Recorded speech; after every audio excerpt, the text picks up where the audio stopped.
مرحبا بكم أعزائي الطلبة المستوى الثانية بكالوريا international. Dans cette vidéo, je vais vous faire la première série de chimie intitulée sur les dosages acido-basiques. Comme on a vu dans les vidéos précédentes, qu'un dosage ou doser une solution, c'est déterminer la concentration dans une solution inconnue à partir d'une solution connue appelée titrant. Donc, le matériel utilisé dans ce dosage est constitué d'un agitateur magnétique équipé d'un barreau qui permet le mélange des milieux réactionnels, une solution titrée de concentration titrée inconnue et de volume fait titré qui est connu. On l'appelle une solution titrée, c'est-à-dire la solution dont on veut chercher sa concentration. Et dans la burette qui contient une solution qui est titrante avec une concentration connue C titrant et le V titrant qui va être déterminé à l'équivalence. Et bien sûr une burette, un pince et une potence. Donc on va suivre l'évolution de volume en fonction et de pH en fonction de volume, ce qui permet de tracer la courbe pH en fonction de V. La détermination de pH à l'équivalence est déterminée par plusieurs méthodes, soit la méthode pH métrique, soit par la méthode conductimétrique ou bien la méthode colorimétrique. Et dans la méthode de pH métrique, donc on a deux méthodes, soit la méthode des tangentes, soit la méthode de la dérivée. C'est-à-dire la méthode de tangente qui consiste à tracer les tangentes à la courbe pH est égal à F de V. pH est égal à F de V. On trace les tangentes, donc on constate premièrement dans cette courbe, il est partagé en trois parties. La première partie dans laquelle le pH augmente légèrement, dans cette partie là, de A par exemple à B, et dans la deuxième partie qui augmente légèrement.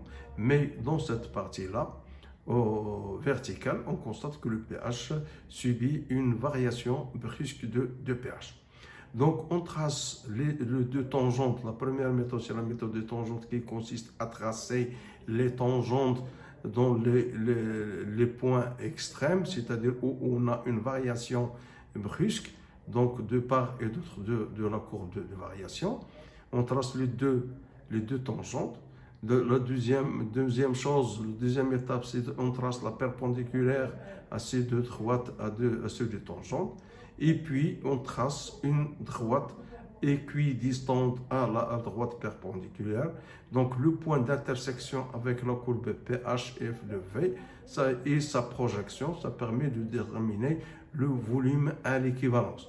Et le volume à l'équivalence, et de ce point d'équivalence, on peut déterminer ses coordonnées, c'est-à-dire son abscisse qui est le volume à l'équivalence, et l'ordonnée, c'est le pH à l'équivalence. Donc, on peut déterminer les coordonnées pH et VP. Donc, de même, méthode de la dérivée, c'est-à-dire dPH sur dV, ça permet de trouver cette courbe dPH sur dV dont le maximum permet de déterminer le volume à l'équivalence. Et connaissant le volume à l'équivalence, on peut utiliser la relation CAVA est égal à CBVBE. Donc on peut déterminer le CB ou bien la concentration d'éléments inconnus, soit il s'agit d'un acide, soit d'une base. Et de là, on peut déterminer l'équation de la réaction, de l'acide, soit de l'acide avec la base ou réciproquement. Maintenant, on va passer au premier exercice qui consiste donc à essayer, exercice 1, on donne une solution d'acide chlorhydrique par une solution d'hydroxyde de sodium Cb est égal à 0,10 mol par litre. Premièrement, petit a, écrit l'équation de la réaction de dosage. Petit b, pour le volume V est égal à 150 ml d'acide chlorhydrique. Il faut ajouter 10,5 ml de solution basique de soude pour atteindre l'équivalence. Quelle est la concentration molaire de la solution acide? Quelle que la concentration massique? On donne MH est égal à 1 g par mol, MCl est égal à 35,5 g par mol. Donc, je vous conseille de faire pause et de prendre un stylo et essayer de faire la résolution de cet exercice avant de voir la solution. Donc, la solution de cette équation, de cet exercice, donc l'équation de dosage de la réaction, donc on a, puisqu'il s'agit d'un acide fort avec une base forte, donc le dosage d'un acide fort avec une base forte, donc le HCl est un acide qui est fort, donc elle va se dissocier totalement pour donner le H3+, et la base NaOH, c'est-à-dire la soude, ou bien l'hydroxyde de sodium, elle va se dissocier pour donner OH-. Donc la réaction de dosage consiste à la réaction de H3+ avec OH- qui va donner 2H2O et ce qu'on appelle l'équation de dosage de la réaction. Ça, mais si on a par exemple un acide, le dosage d'un acide faible, donc l'équation AH plus OH-, ça donne un moins plus H2O. Ou bien s'il s'agit d'une base qui est faible, ça veut dire que B plus H3O+, qui va donner BH plus H2O. Mais dans notre cas, il s'agit d'un acide fort avec une base forte, donc H3O+, plus OH-. Donc la deuxième question, la concentration molaire à l'équivalence. Donc à l'équivalence, bien sûr, la quantité de matière de l'acide est égale à la quantité de matière de la base. On remplace un acide et une base par son expression, CaVa est égal à CbVe, ce qui donne que la concentration de l'acide est égale à CbV équivalent sur Va. Application numérique, Ca est égal à 0,10 fois 0,10 fois 10,5 sur 150, ce qui donne 7,10 moins 3 mol par litre. Donc pour le calcul de la concentration massique, on sait que la concentration molaire C molaire est égal à N sur V, et on sait bien que N est égal à petit m sur M, donc on remplace N, C molaire est égal à N petit m sur grand M sur V, et on sait bien que petit m sur V, c'est la concentration massique divisée par la masse molaire, ce qui donne que la concentration massique est égale à C molaire multiplié par la masse molaire de HCl, est égale à 7 fois 10 moins 3 fois 36,5 est égal à 0,26 g par litre.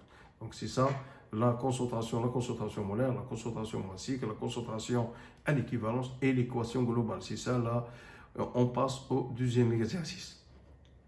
Donc on dispose d'une solution aqueuse. Et ce qui dit aqueuse, ça veut dire qu'on est en présence d'un solvant que l'eau, dont le pH est égal à 6,8 à la température de 60 degrés. Premièrement, on justifie si cette solution est acide ou basique ou neutre. Si cette solution est acide ou basique ou neutre.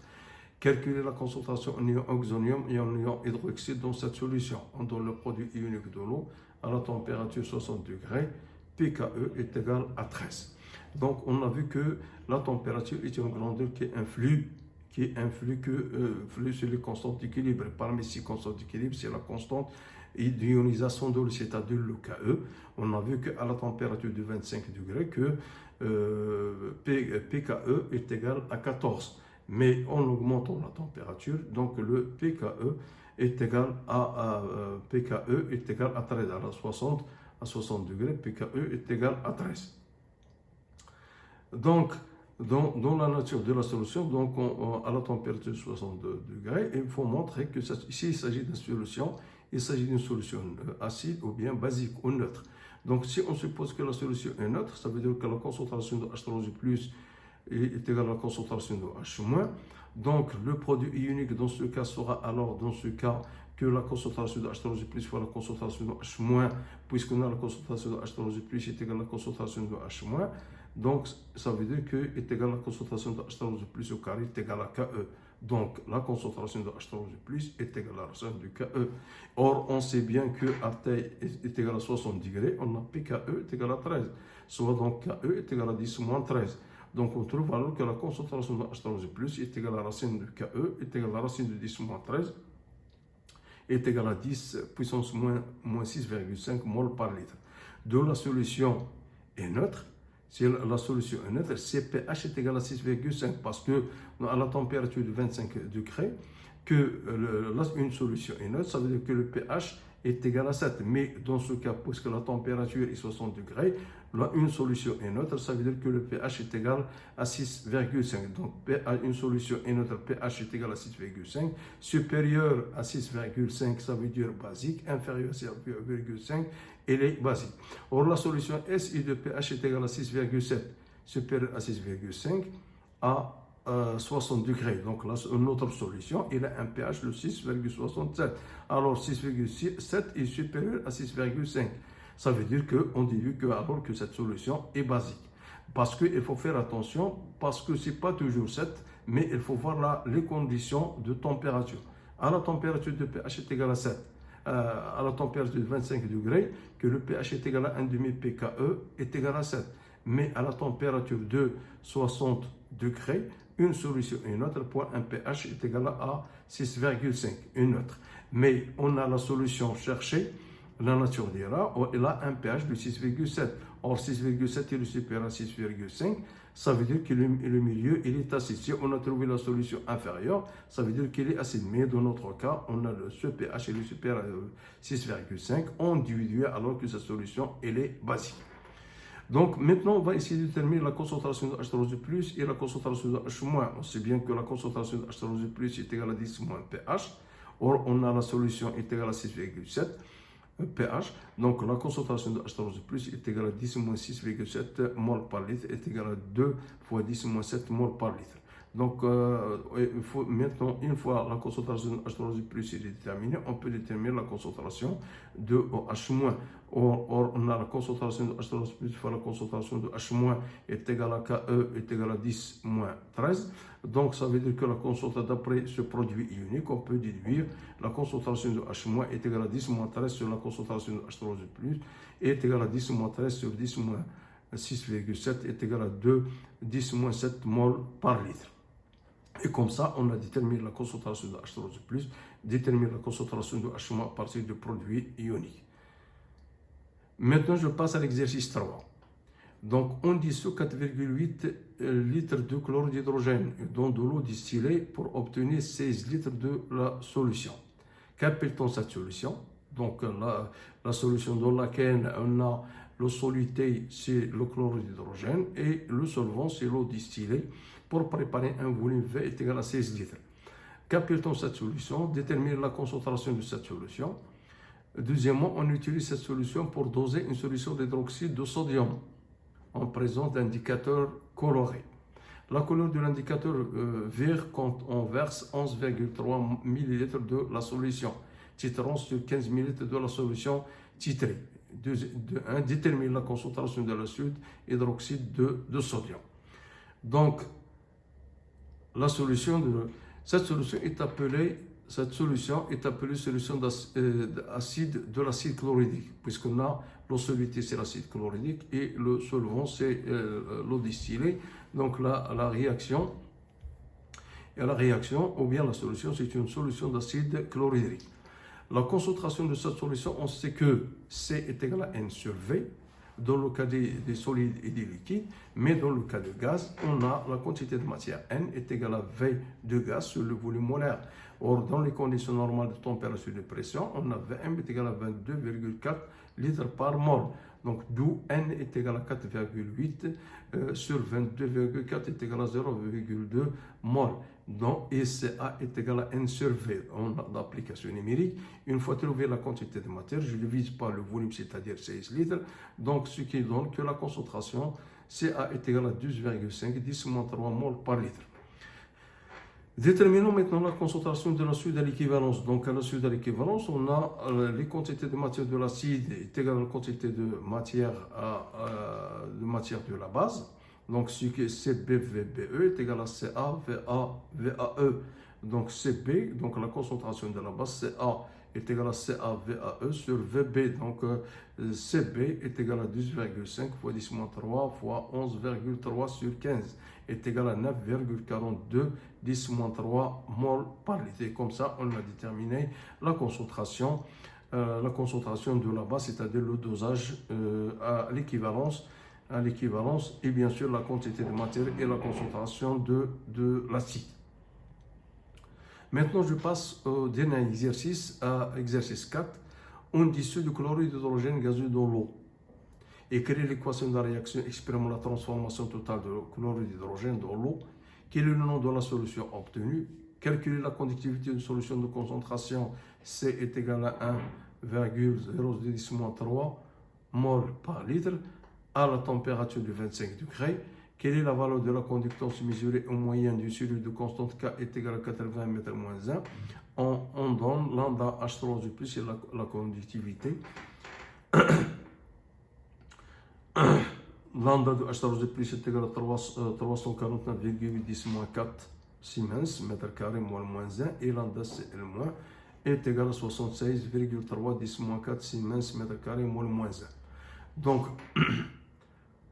Donc l'équation chimique de la réaction, donc il s'agit d'un acide avec une base, donc un acide fort avec une base, donc H3 plus OH moins, donc H3 plus OH moins, donc c'est la réaction, donc tous les éléments sont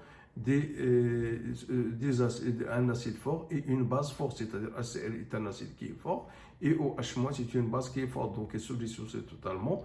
Donc la réaction entre les deux éléments chimiques et H3+ qui réagit avec OH- pour donner de H2O. Donc maintenant, on va faire le tableau d'évaluation. On a initialement dans le mélange, donc on va voir quels sont les éléments qui sont présents dans le milieu réactionnel. On a la concentration de H3+, on a CaVa sur Va plus Vb, donc l'application numérique, ce qui donne sensiblement à 3,33 10-4 mol par litre.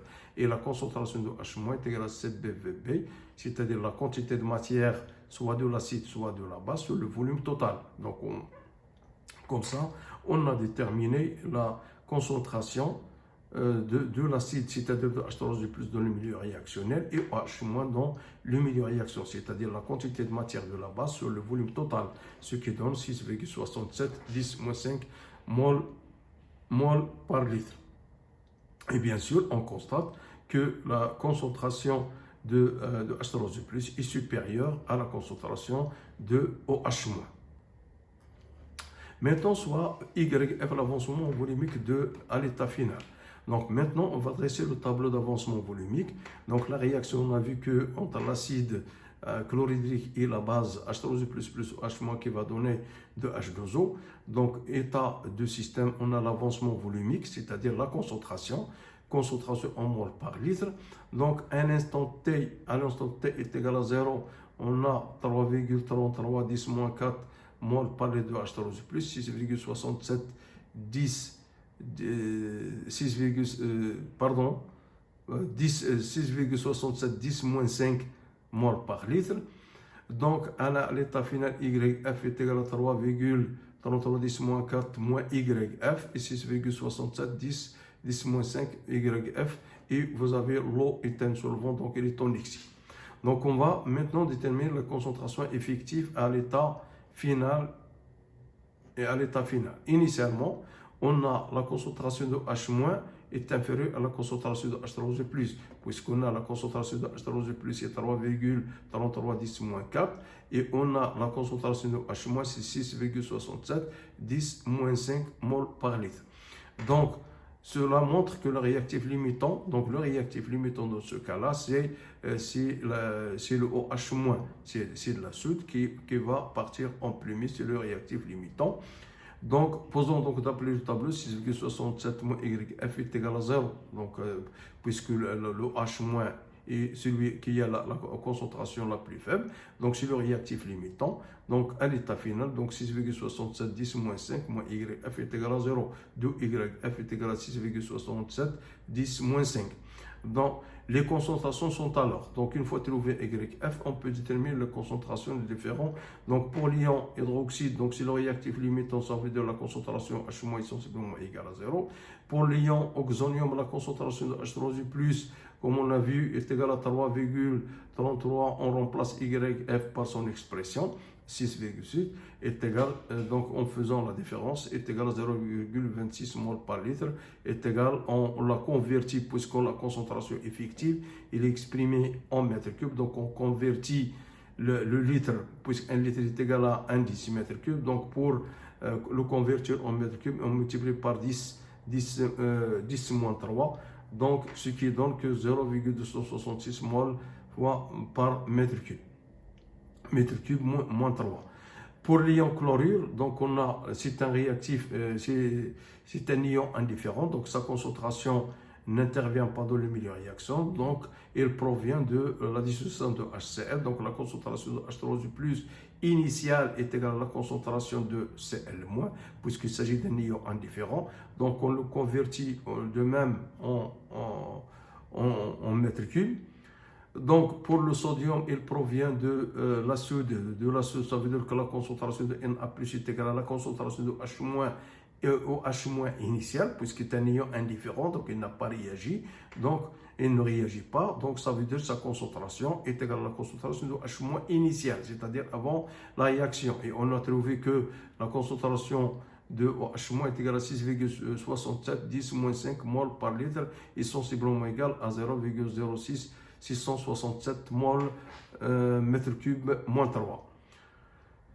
Donc maintenant, on va calculer la conductance du mélange. On sait que, mais avant de faire la conductance, donc il faut définir faire l'inventaire de tous les ions qui sont présents dans le milieu réactionnel. Donc les ions qui sont présents dans le milieu réactionnel, c'est les H3O+, c'est les OH-, c'est les Cl- et c'est les Na+.